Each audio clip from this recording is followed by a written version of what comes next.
Hi, and welcome to the Theme Park Duo podcast. Grab your park map, churro, and hop in line with us as we take you on a coast-to-coast adventure through the world of theme parks, haunts, conventions, and more.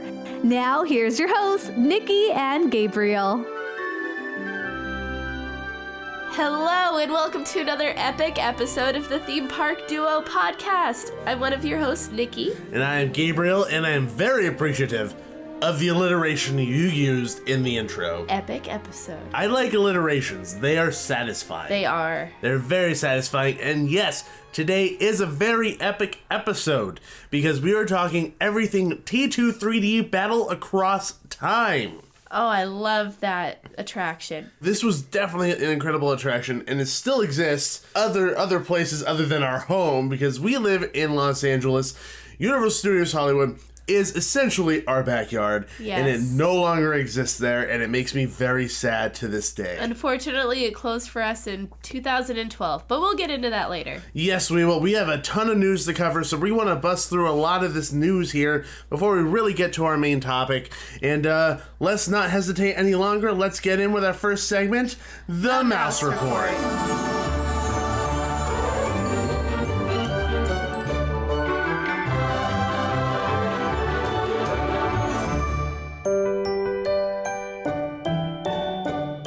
Okay, so our first bit of mouse news is coming straight from the Magic Kingdom in Florida. And this is something that we experienced when we went there on our honeymoon, and they're changing it. They have a new welcome ceremony. So they have a new ceremony to open the Magic Kingdom. Now, I don't know how good I feel about this just because they've changed it significantly. So if you're unaware with the opening ceremony that they have at the Magic Kingdom, it takes place, or it used to take place, on the train station. Everybody was kind of like in that little open area in the front of the park where they have the Mickey Mouse out of flowers. It was the front of the train station, things like that. They didn't really let you past the arches of the train going underneath. They would bring the train in with all the characters, and they would sing and dance, and there'd be confetti. Confetti cannons, and then they let you in, and then it's the awe-inspiring moment where you see the castle, you're in the moment, the dream has come true, you know, and for me, that is really what made me, like, get so verklempt and even cry when we went. Yep, you did cry.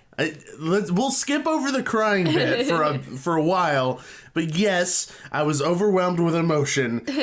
I don't feel like it's going to happen like that anymore for people who go to this new one because it's going to take place at the castle. It's a lot different. There's something really special about the countdown happening when you can't see anything yet. You're still filled with anticipation because you haven't even passed under the archways yet. So you are dying to get in there. So the fact that countdown and ceremony happened outside the main park area, it was really special because it was so much more big when you went in. Yeah, it was momentous. Is that the word? Is that a word?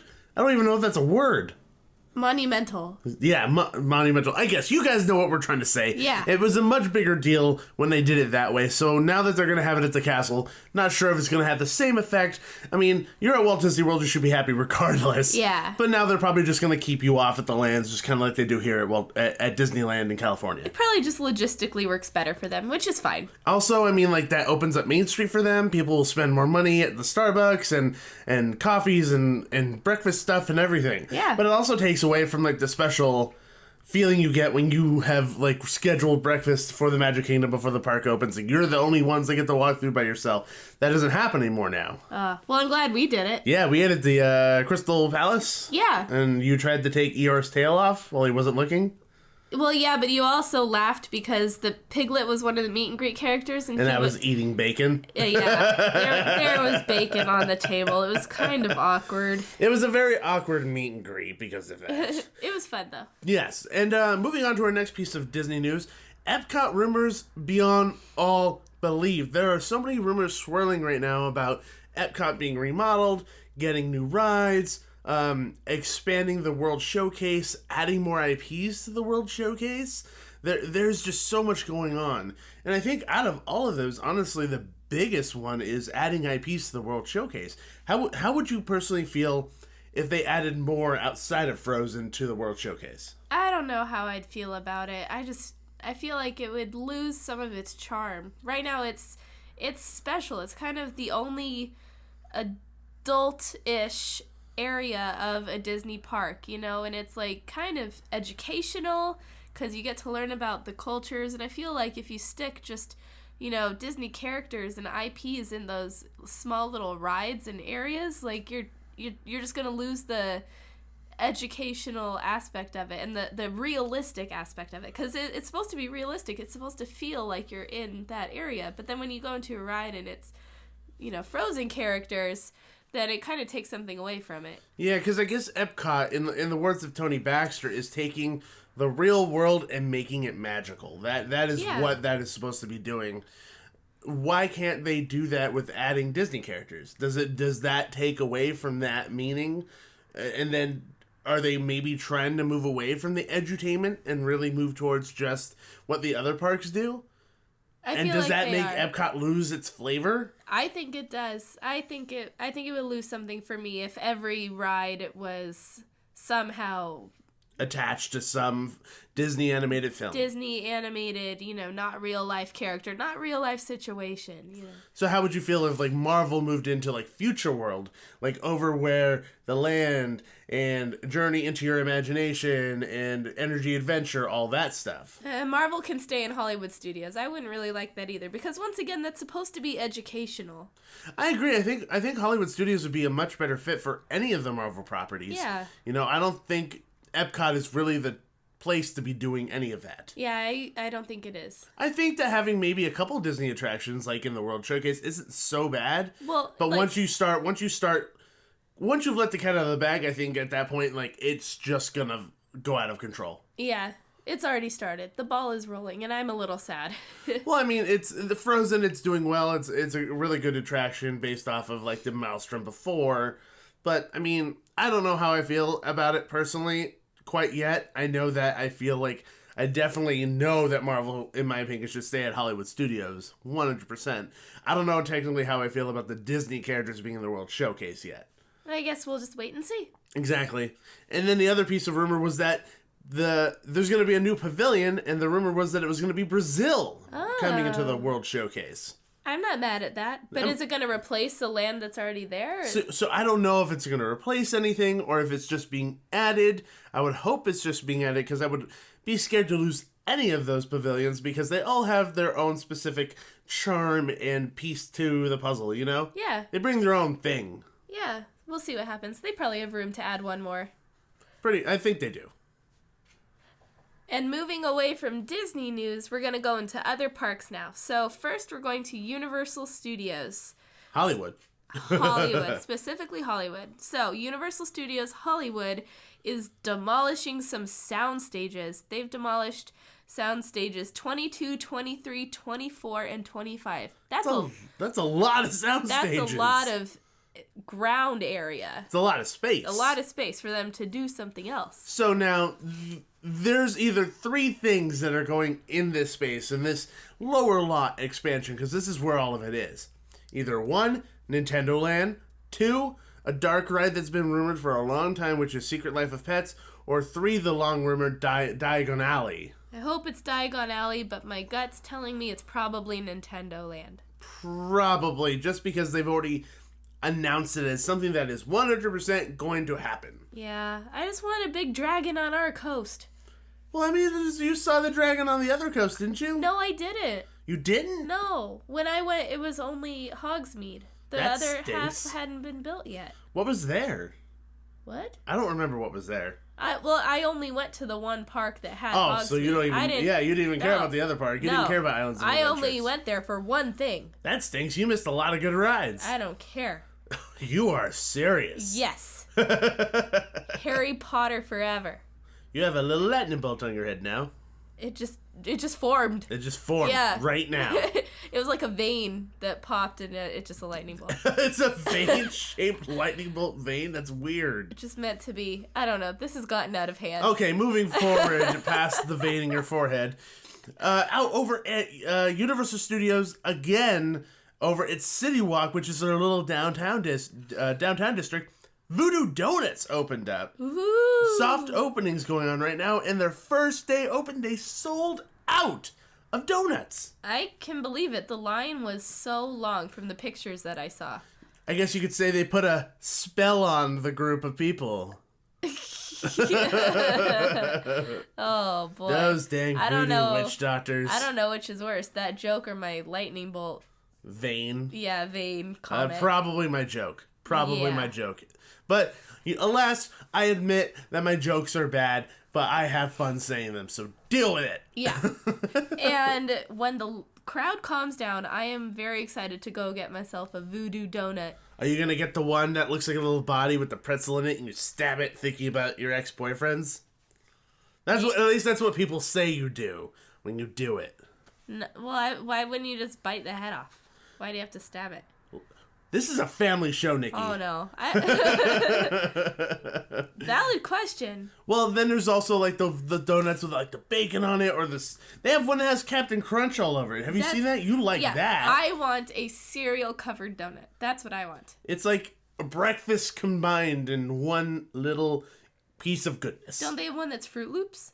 I believe they have a lot of things. Okay, I know excited. for a fact that I saw Captain Crunch. Okay, cool. I don't know about Fruit Loops. I didn't see Fruit Loops. Okay.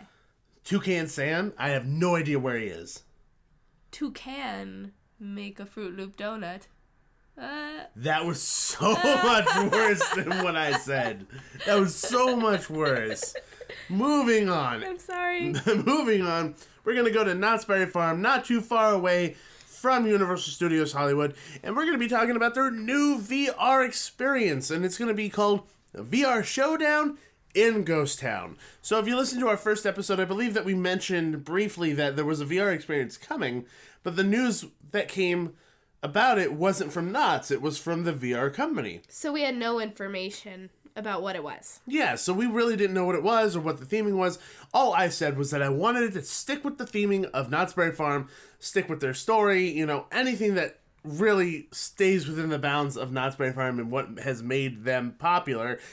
And it's exactly what they did. You called it.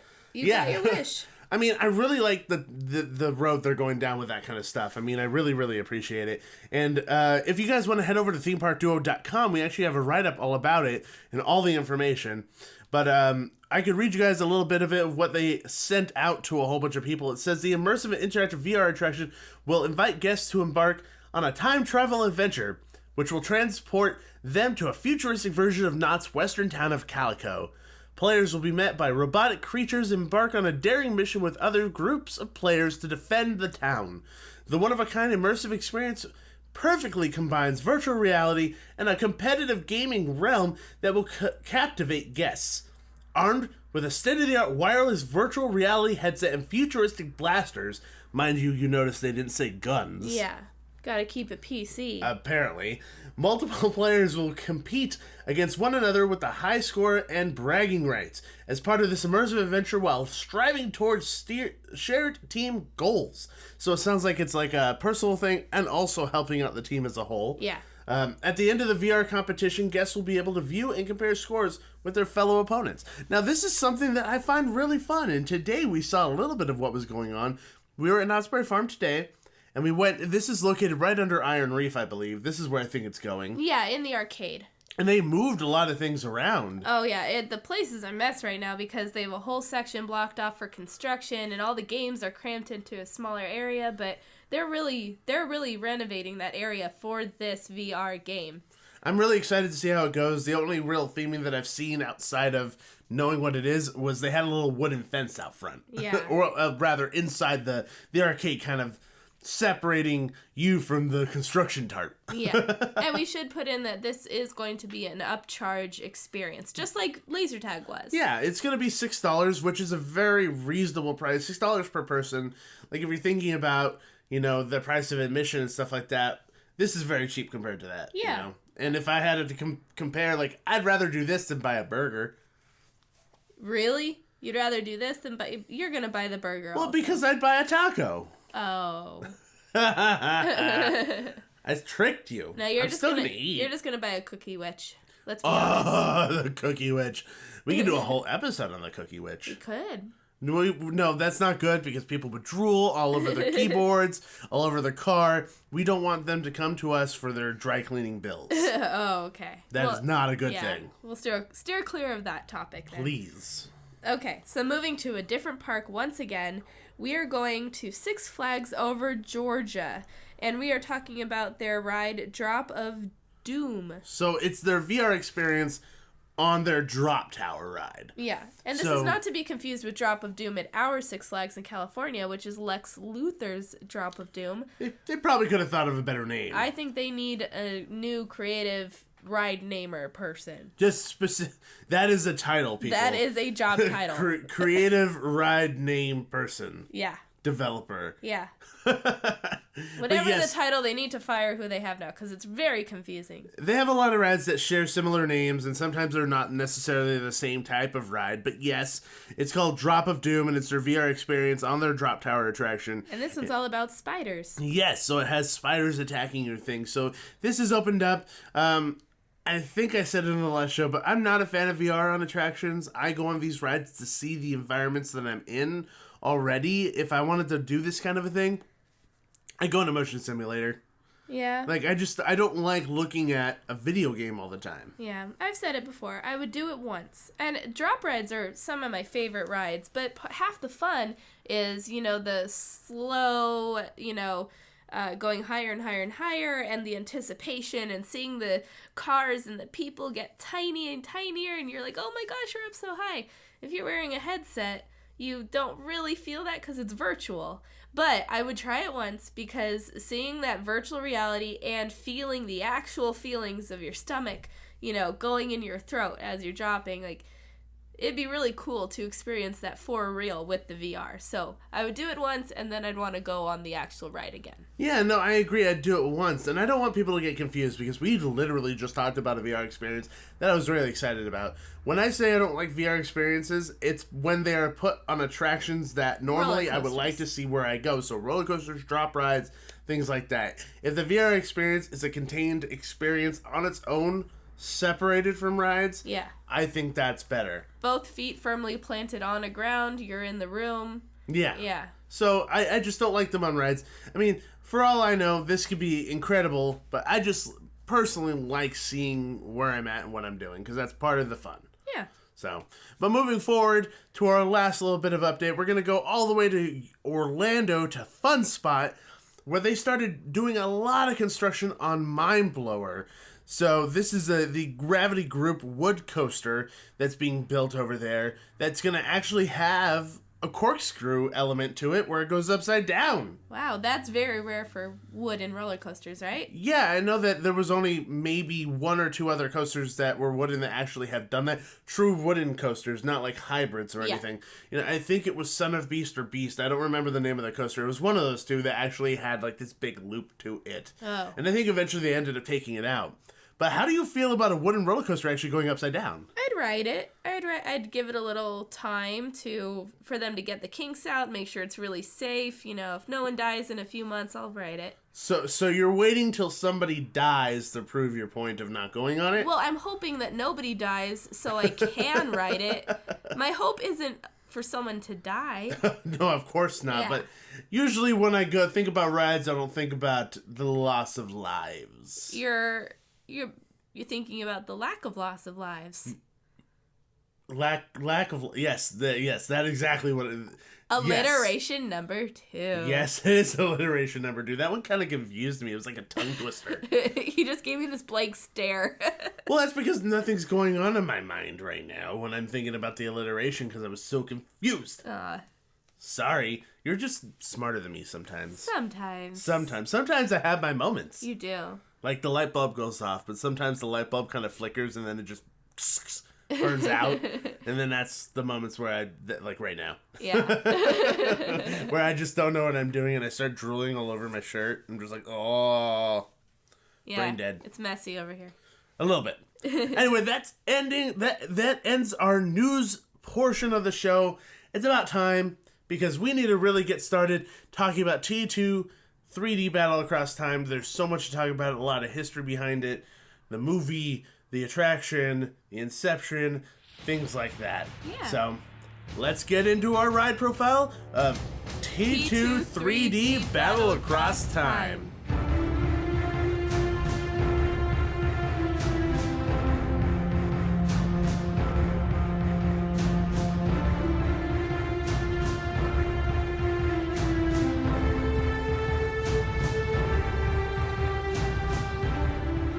So T2 3D Battle Across Time opened up May 6th of 1999 over at Universal Studios Hollywood. So it was actually a very unique attraction. It was really fun. And it actually opened up in Orlando first and then it moved here. Yeah, because it was such a hit.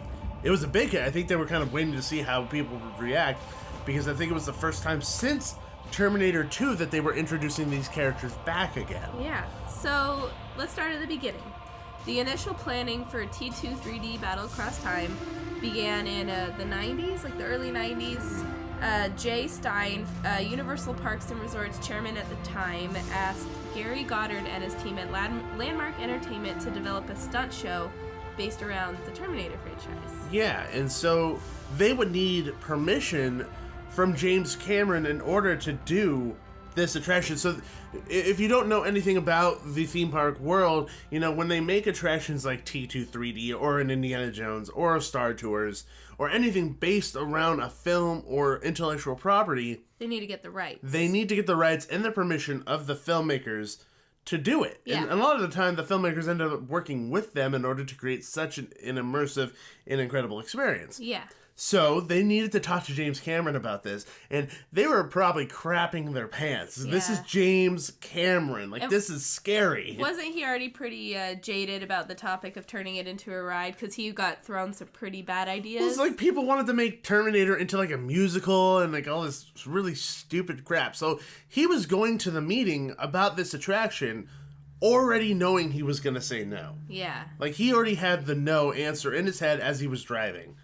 So when he actually got there and he saw the ideas and the plans and the storyboards for this attraction, he was actually genuinely impressed. But thank goodness he was. Yeah, and he was looking at it, he was like, this is great, I love this idea. And they went through the entire plan for what they wanted to do with the attraction, and he actually genuinely liked it, so he actually greenlit it and let them go forward with the attraction. And I'm so glad that they did, because we got an incredible attraction that to me is probably one of the best 3D attractions I've ever been on. It's really good. 3D / live action show. It's fantastic. You get animatronics, you get live people, you got guns, you got special effects, you got 3D, multiple screens. Oh my god, mind blown. That's probably why it cost a whopping $60 million total. Oh my god, that's more money I'll ever see in my entire life. $24 million of that was just on the filming alone.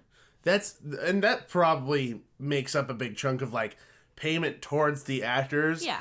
Because all the original actors from T2 came back for this attraction. So you have Arnold Schwarzenegger, Linda Hamilton, who played Sarah Connor, Edward Furlong, who played John Connor, as well as Robert Patrick, who played the T-1000. Yeah. All of them came back for this. So this is essentially the best sequel to Terminator 2 that has ever existed. Yeah. Because every other Terminator film that's come out has not been that great. Some have been okay. Yeah. But most of them fall short. Yeah. So it was the best sequel that never truly was a sequel. So a lot of people, a lot of the fanboys really grabbed tight to this because it was such a good separate story. And they even introduced 2 new characters into the mix of things, 2 new Terminators actually. But we'll get into it a little bit later when we actually start talking about the attraction itself and the experience. Yeah. Which I think we could actually start doing now. Yeah, let's dive into it. Yeah, so the building is actually, it was to the left. It was at the very end of Baker Street and the very end of the Parisian area. And it is now where Minion Mayhem is, which don't even freaking get me started on Minion Mayhem. I despise that ride. I think you're just a little mad that it replaced Terminator. Yeah. I'm a little mad. Yeah, just a bit. A little, when I say a little, I mean a lot. But it was back off in that corner. It was a very light blue building, and it said T2 3D on the front. And as you walk through that is where you got your 3D glasses, and you waited in line to go into what you believe to be the Cyberdyne Systems headquarters, where you're going to see a show presenting their brand new idea for Cyberdyne Systems. Yeah. Kind of like Apple, like when they introduced the new iPhone. It was kind of actually, that's a really good comparison. That's actually kind of what it feels like. Yeah. So instead of holding this cool gadget in their hand, they're showing off their just gigantic robots. Yeah. But before we get to that part, the whole audience is led into this lobby waiting area where they have this really good music that's actually very catchy. I'll put it underneath while we're talking right now so people know what I'm talking about. Yeah. But it was very catchy, and on the screens you see the rotating logos of Cyberdyne Systems sitting there, and everybody just waits in this room kind of bobbing their heads to the music and wait. They kind of mixed it with the Terminator 2 theme music and stuff like that. Yeah, it had that beat in it. Yeah. Do you actually, I completely forgot to mention this, but do you remember in that room there was that little sign? It was like a neon sign where the words went across it, and it would make fun of people and make jokes and stuff. Do you remember that? I remember it was just words. I remember it now that you tell me that right now. Yeah. Yeah, and I always used to watch it because it was so entertaining. It would point specific people out in the crowd. How rude. Yeah, no.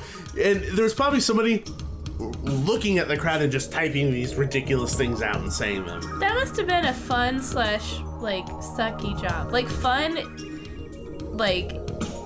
in the moment, but then wouldn't you just get kind of tired of making fun of people all day? I don't know. I feel like it's the same situation where it's Crush the Turtle over at Turtle Talk with Crush. He's where not supposed to. Yeah, but he does make fun of people. I'm pretty sure he insulted me one time. He picked me out and he talked to me and he said something and I laughed, and then I thought for a second, I was like, I think I should be offended. It took me a minute. But that is a Disney park, so that was my fault for taking us on that small little tangent. It's okay. But anyway, eventually in this room, you're greeted by Kimberly Duncan, who is going to be the representative of Cyberdyne Systems for your example presentation today in the Miles Bennett Dyson Memorial Auditorium. That poor black guy that blew himself up in T2. Poor Miles. If people remember that.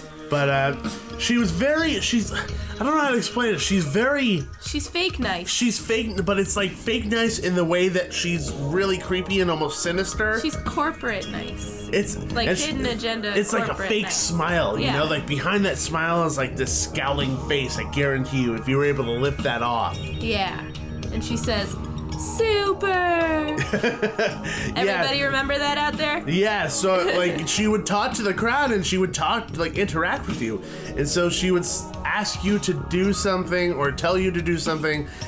And she goes, okie dokie. And then everyone says, okie dokie. She goes, super. Super. And everyone seemed to love it. It's fun at the beginning, and then it gets old. But I feel after it gets old, people start playing along because they got tired of it. Yeah. No, that's her gimmick. The super. So anyway, she's introducing you to this new product that you're going to see, and she plays a small promotional video while you're waiting. So it's like a corporate video for Cyberdyne Systems. Yeah, like a sales video, kind of selling you on their company, And at the time when this came out, all of that made sense. But 10 years down the line, that video was unbelievably dated. Yeah. So one of the things that I used to think was so funny about it was that it had Shaquille O'Neal in it, still in a Laker uniform, and he had a little contact in his eye that allowed him to shoot perfect free throws. And I found that so funny because Shaq was notoriously terrible at free throws, but he's not even around anymore to do that. So it's why is he in this? Kids today wouldn't even get the joke. No. Oh, that's funny because he sucks at free throws. Exactly. Kids are who's that guy shooting basketballs? It's it's Shaquille O'Neal, kids. What's the general insurance guy doing up there on that screen? The general insurance guy. How far from grace Shaquille O'Neal has fallen. Oh my God. He's talking to an inanimate object on screen that turns into the general. Yeah. Another kind of tangent. He's just started promoting every old man product under the sun, and he's only in his 40s. Well, I know that he's always done like the back heating things that go on your back. They're kind of like the Tiger Bomb pads. You know what I'm talking about? Like, he's always done that. That's fine. That's like a sports thing, but. Well, at least he's not like doing like George Foreman and like creating some like barbecue equipment or something. Hey, maybe someday. Well, I guess the barbecue equipment is better than the general insurance. Yeah, that's just such a. I was shocked when I saw that. But anyway, off topic again. Yes. So, as you watch this video promoting Skynet and promoting Cyberdyne Systems, it's interrupted by John Connor and Sarah Connor telling us to get out, don't be there, it's not good, it's not what we think it is. They hijacked the video. And then they give it back, and Kimberly Duncan is upset. She's freaking out. She's calling people on her phone. And you could hear her freaking out above everybody because that's where the stage is for her. She's above everybody. And as soon as the music stops, she turns on, she has that clean smile again, acts like nothing's going on, and it's very odd. It gives you a really weird sense of foreboding before actually going into the theater to watch the attraction. Yeah, and so she pretends like everything's fine, and she leads you into the theater, all the while saying, super. Move all the way to your left, you sit down in your seats, and you look like you're what is supposed to be an auditorium for a presentation. Yeah. And so what they end up previewing for everybody is the first synthetic soldier, Cyberdyne's newest creation, the T-70 Terminators. And they look somewhat humanoid. They still kind of look similar to what you would think is the traditional Terminator with the silver mechanical body, but they were green because they were supposed to be army. Yeah. And they kind of had like these weird snouted face with the red eyes, and they looked like soldiers. Yeah. So, and they do a shooting demonstration, so they take their guns and they shoot the targets that have come down from the ceiling. Yeah. And that's the presentation. And then all of a sudden, John Connor and Sarah Connor propel down from the ceiling to stop the presentation, and they have these guns, what I had said earlier. They're actually real guns with blanks in them, and they're shooting the guns around. So that's real loud. That's real scary. It's real loud. So at this point, you have your protective visors on. Your 3D glasses. Yes. And they shoot the screen, which ends up being the T-1000. It's like the logo, the Cyberdyne logo that's on the screen turns into the metal T-1000, and he kind of sticks his head out, his metal head. So this ends up being the very first 3D aspect to the attraction. Yeah.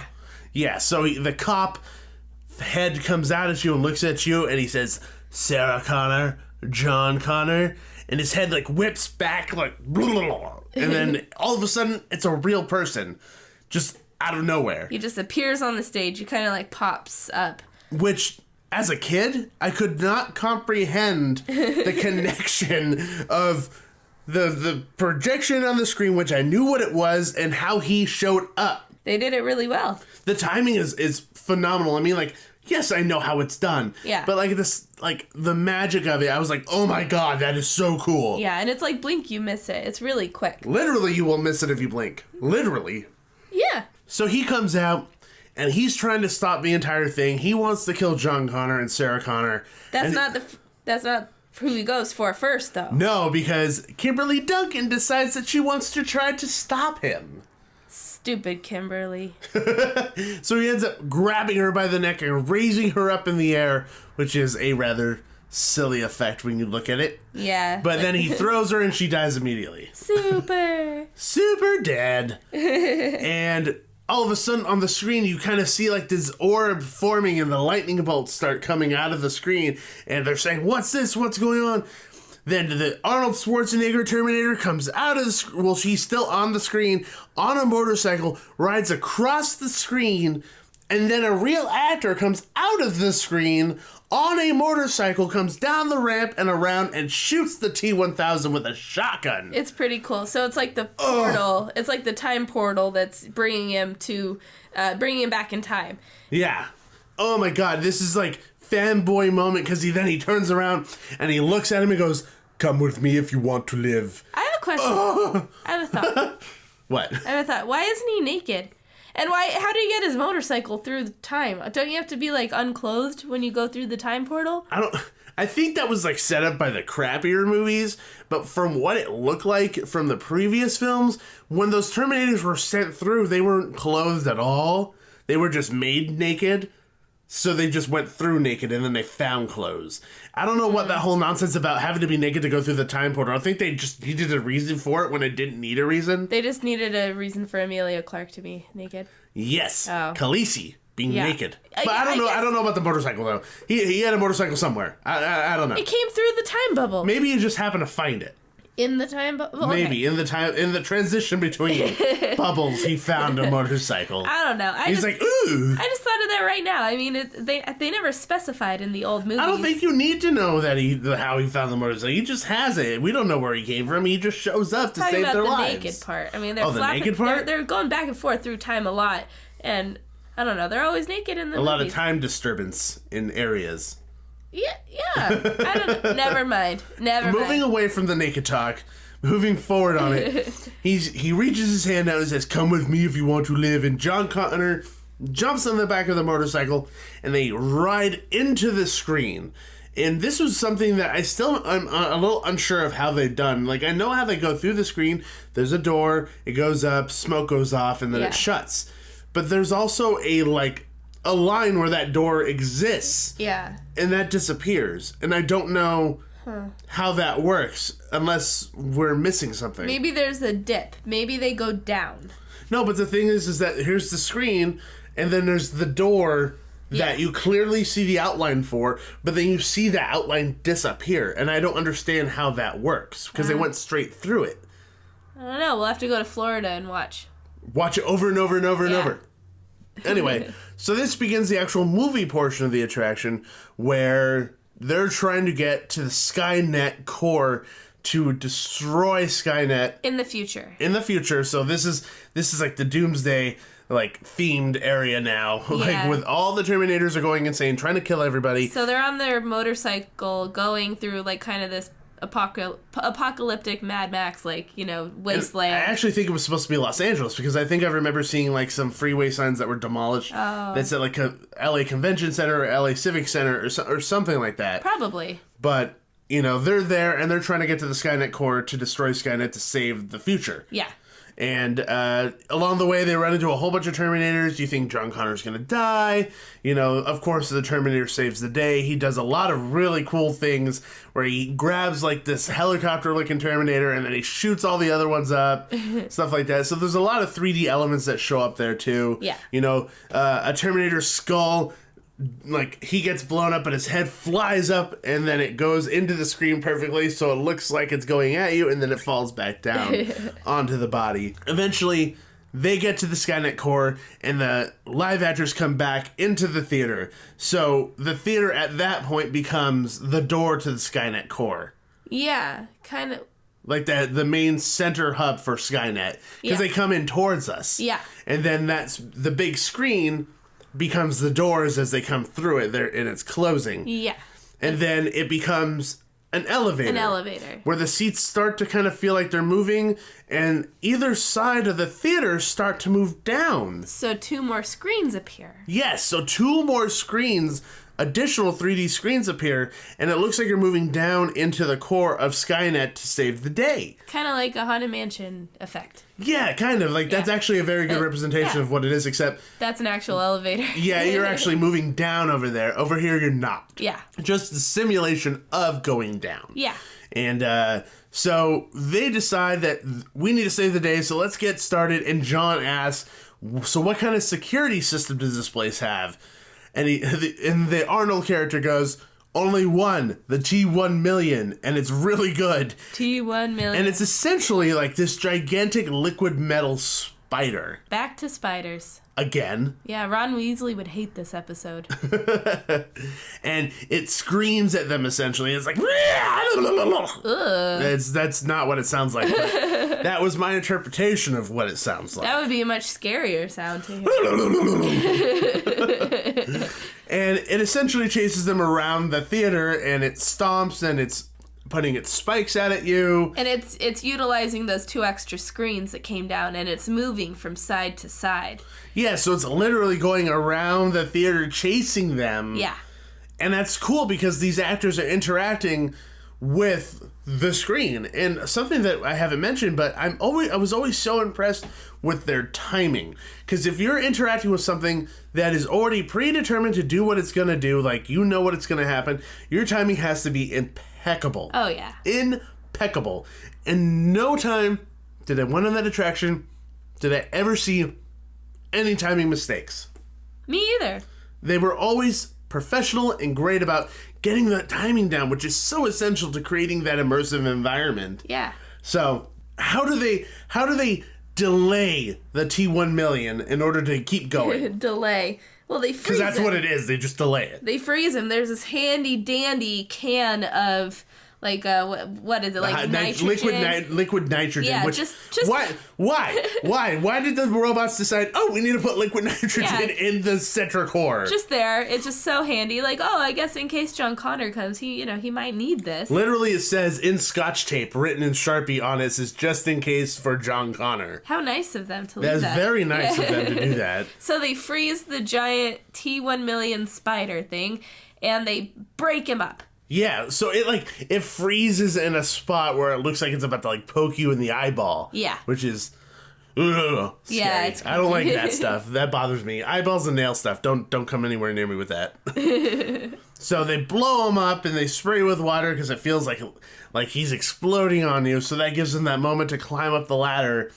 And in that moment, it's supposed to be this really emotional moment where he's like, I don't want to go. And he's pushing John Connor through the door. The Terminator. The Terminator's pushing him through the door. And he goes, don't worry, I'll be back. And he pushes him through to jump into the portal to save himself. To send him back to Sarah Connor. To send him back to the past.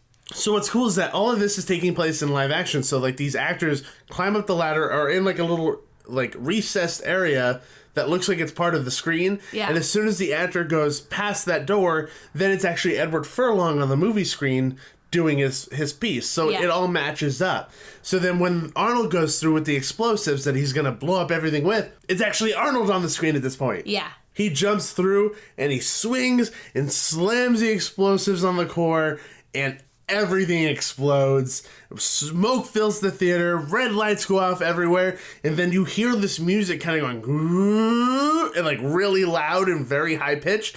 And all of a sudden, boosh, your seats drop and everyone screams. It's so startling. Even the first time you go on it, it's such a shock. It literally scares the crap out of you. But then even after that, you either forget or you just, you're bracing yourself for it because it's such a shocking moment. It's like that one last scare that they give you, just startle scare at the end of the attraction. And it works perfect, and it fits well into what's going on. The explosion of Skynet and them saving the day, at least for then, because for some reason it always starts over again. Yeah, pesky robots. They're like roaches. Yeah.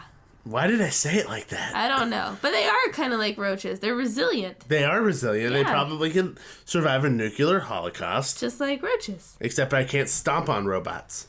No. No, they'd kill me. The robots would kill you. It's imagine a whole bunch of Osimo robots, from Honda, just instead of the Terminators walking around, and they all are kicking the soccer ball at people to kill them. That'd be terrifying. But cute, also. Yeah, they'd smile when they murder you. Yeah. That's no thank you. Anyway, once the smoke clears, John Connor and Sarah Connor are on the stage. They hug, and on the screen you see the Terminator skull. So you see the traditional Terminator skull, and then slowly they fade Arnold's face over it. Yeah. As the music thumps in, the T2 music really swells, and then the lights turn off, and that's the end of the attraction. Is that kind of like he's not really dead, he didn't die? Well, it's kind of like the memory of him will always be that he has saved our lives and he's saved the future of the human race. Uh-huh. It's thank you. It's kind of...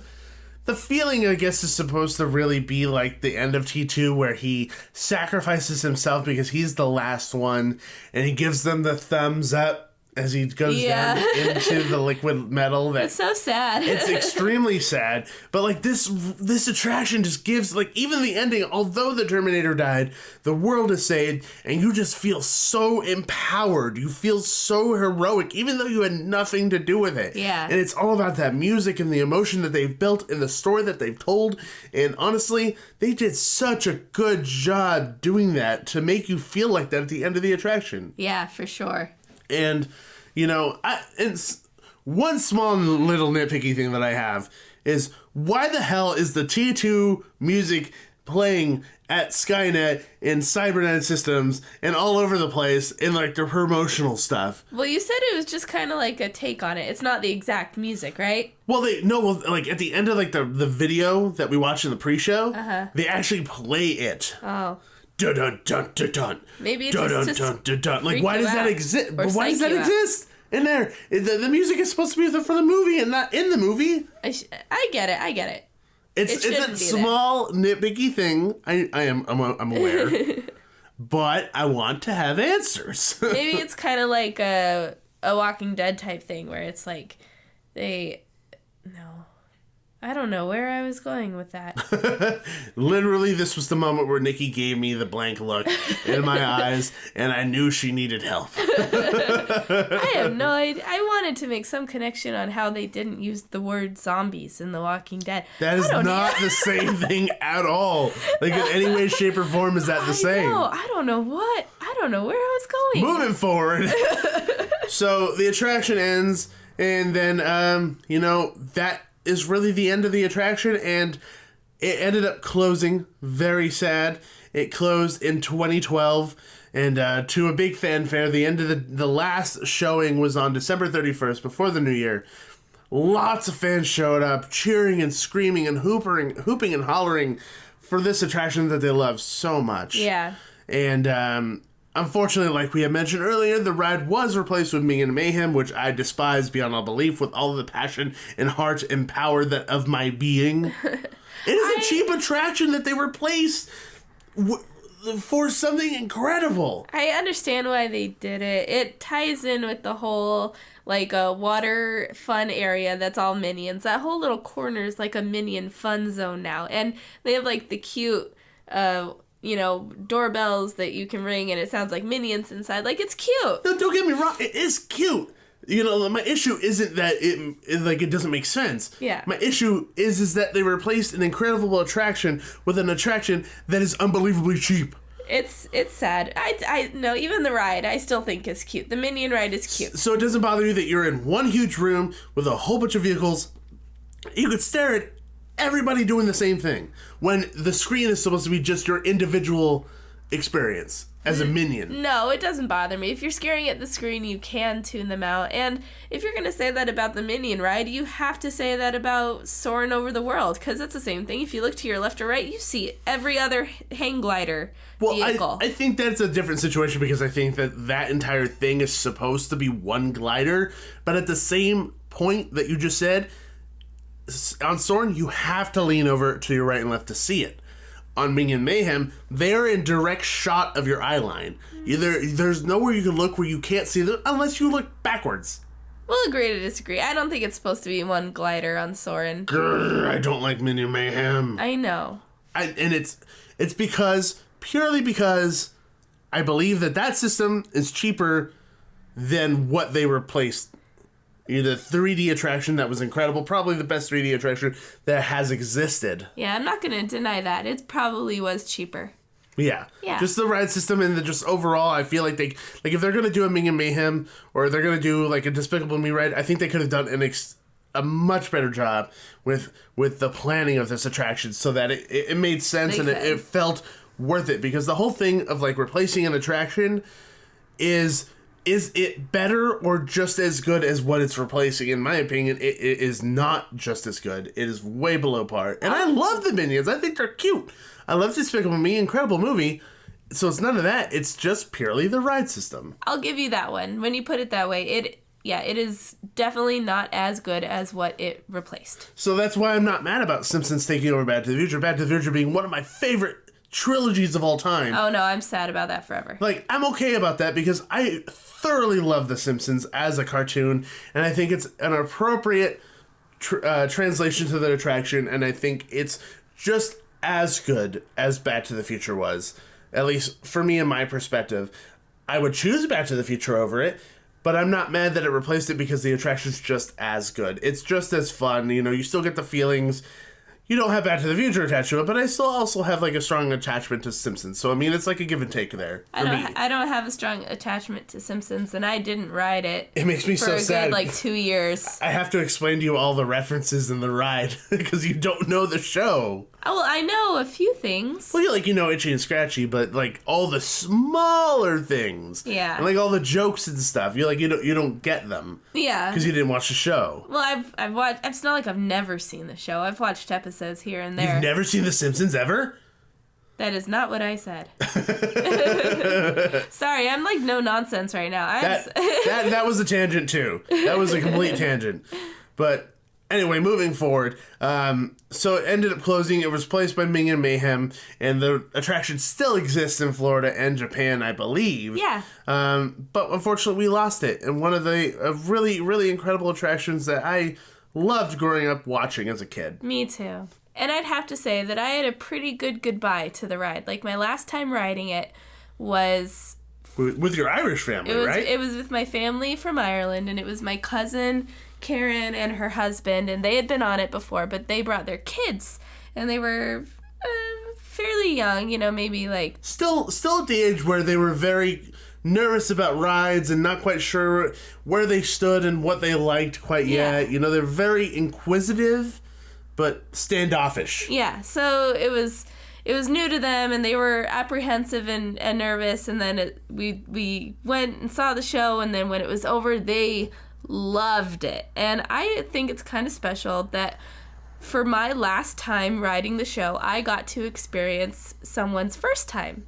Yeah, so it's like a first and last show. You get like this yin and yang effect with the experience, which is really cool. That's special. You just kind of see it fresh. You get to kind of see it from a new perspective. And honestly, like, anytime somebody goes into attraction and leaves with the bright look in their eyes of mysticism and being drawn into that situation and believing it, is so sad. It must be so satisfying to those people who created that attraction, but also it speaks volumes to the attraction that they created, that especially at the end of its run, before it was demolished and taken over, it was still doing that to people who were coming. It was. It made them believe in that situation and made kids want to go watch Terminator and wanted to be into that movie and wanting to meet the Terminator himself. Yeah, they left that ride. They were so excited. They did the photo op with the motorcycle that was right outside the exit.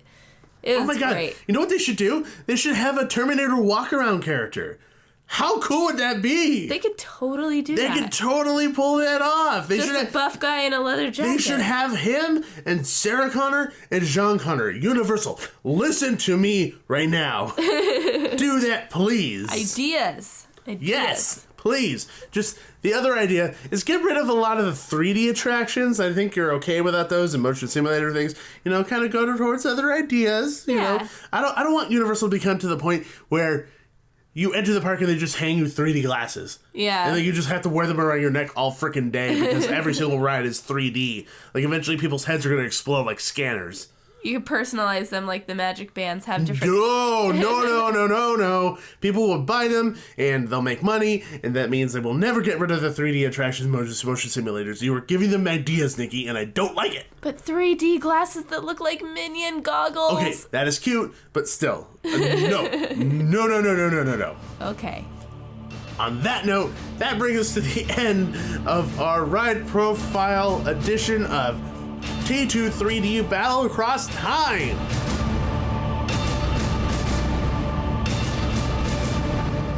That was fun reliving it. I forgot a lot of stuff. It really brings up a lot of the emotions, especially on rides that we grew up going on. It really brings up the emotions and reminds you of a lot of the things that you end up forgetting, the smaller details. Like, you remember the ride and you remember going on it, but the smaller, finer details of the experience that really is what, bring that childhood happiness back. Yeah. And all of us love feeling like a kid again and acting like a kid and just being silly and having fun. And so I think that this is what that allows for us. I mean, I act like a kid 24/7 anyway. All the time. Yeah, so I'm a kid all the time. Nothing wrong with that. As long as you go to your job and pay bills and stuff, that's fine. That is true. But I think a lot of people enjoy that, specifically 9 people, to be exact, because we have 9 5-star written reviews on iTunes. What? Incredible. Only after 1 episode, Nikki. People actually like us? Isn't that weird? I didn't think that people could actually like us. Yeah, I'm shocked. Yeah. Well, thank you, people. Thank you, 9 people. Yeah. I am flattered. Yeah. So we're going to give a shout out to everybody who's given us a 5-star written review. And remember, people listening now, if you guys enjoy the show, if you enjoy our stupid, ridiculous banter, make sure you give us a 5-star written review on iTunes. It really helps us out. It puts the show higher in the ratings, and it makes it easier for people to enjoy the show like you are right now. So we'll just go through the list of people to thank. So the first one that we have to thank is Why You Gotta Be So Rude. Thank you for leaving us a 5-star written review. It was not rude. No, it was not rude. It was a very polite and nice review. The next person we're going to shout out is A2ZZZZZZZ. Or Is it A2Z? A2Z. Either one. Let us know if we are wrong. Is it A to Z? But there's so many Z's. But you might be right. Your name confuses us, but thank you. Thank you to Looking Up 323. We really appreciate you leaving that 5-star written review. And Brooke Nay, thank you for the lovely words in the 5-star review. Jacinda, thank you so much. And Adam M. Walsh, thank you. You wrote us a wonderful review. And then Rich XXXX, thank you for the review. Do all those X's mean that he's like super adult? Oh, maybe. Like he's past triple X and he's just like way past it. Like that back room where all the adult material is. He's just like, way past that room and like 2 rooms past it. And down like a flight of stairs. And he's just in there. He's like, hey, I'm Rich. And it's like, Rich, why are you like 4 rooms and the stairs back from this like adult bookstore? Like, I don't know. I'm just back here. Oh, that's so confusing. That's very confusing because you're not adult at all. and sorry. I digress. We might make up a story about your name if you leave us a review, but that's all fun. It might happen. It might happen. There's no guarantees.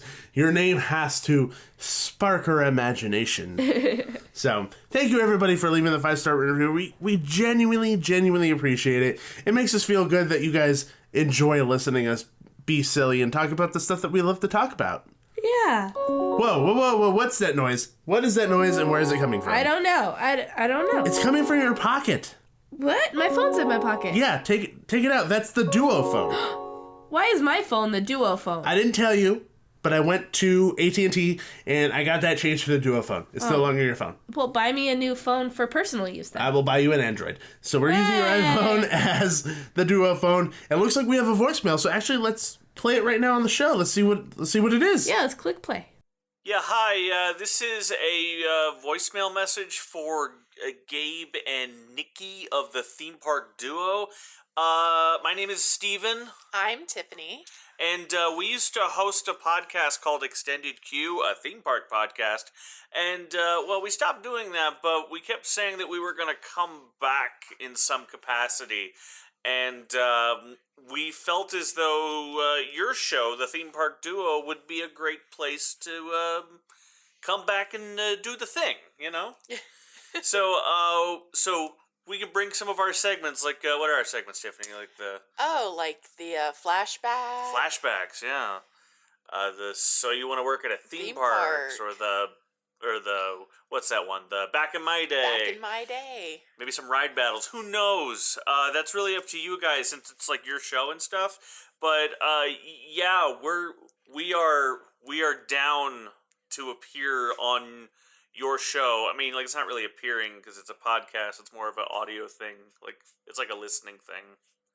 Yeah, with your earballs. With my earballs, yes. Yes, it's really important that your earballs are finely tuned. So yeah, Gabe and Nikki, with your permission, we'll be coming over to the Theme Park Duo podcast. I'll be there. Tiffany will be there. even our dogs will show up, because whether we like it or not, they seem to show up in things. So, yeah, awesome. We'll be on the Theme Park Duo podcast, Extended Queue, coming at you.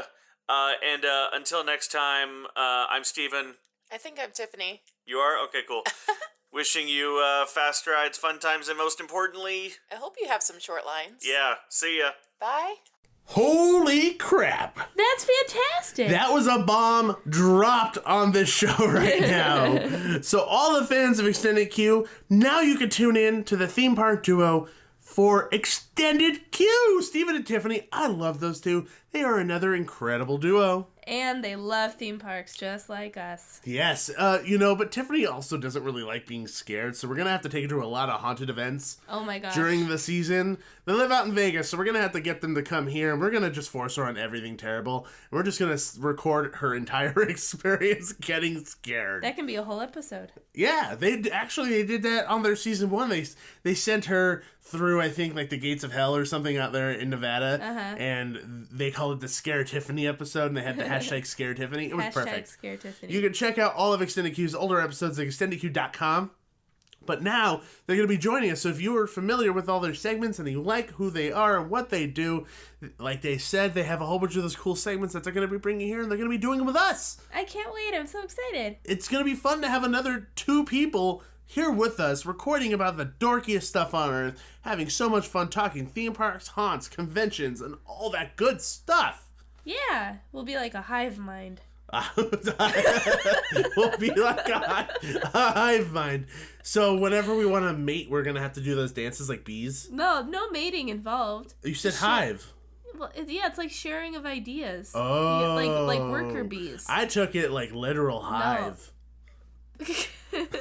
My bad. Anyway, moving forward, so stay tuned for episodes with Extended Queue. We'll let you know whenever they're going to be on the show. It's going to be a good time. And to find out all that information, make sure you follow us on social media, because we love posting from the parks, posting pictures, putting up like really, really, really silly photos and all that stuff. So if you want to find us on Twitter, you can find us at Theme Park Duo.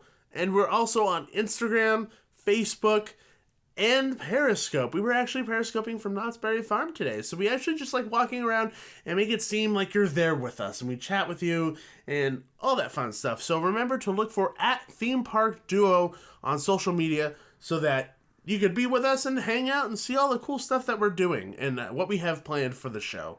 Now, Nikki, where can people follow you?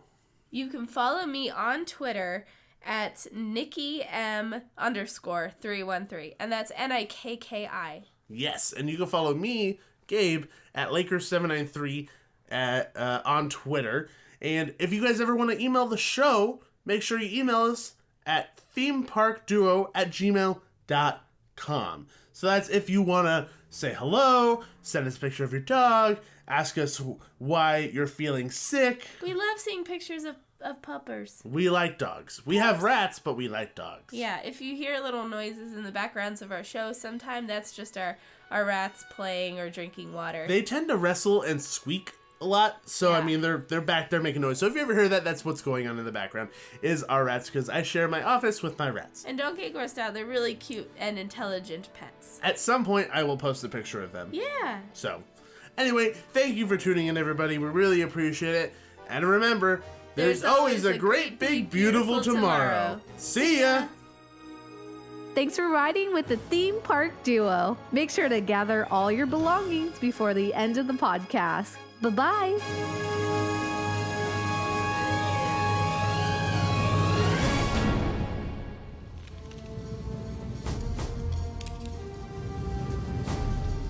Hasta la vista, baby.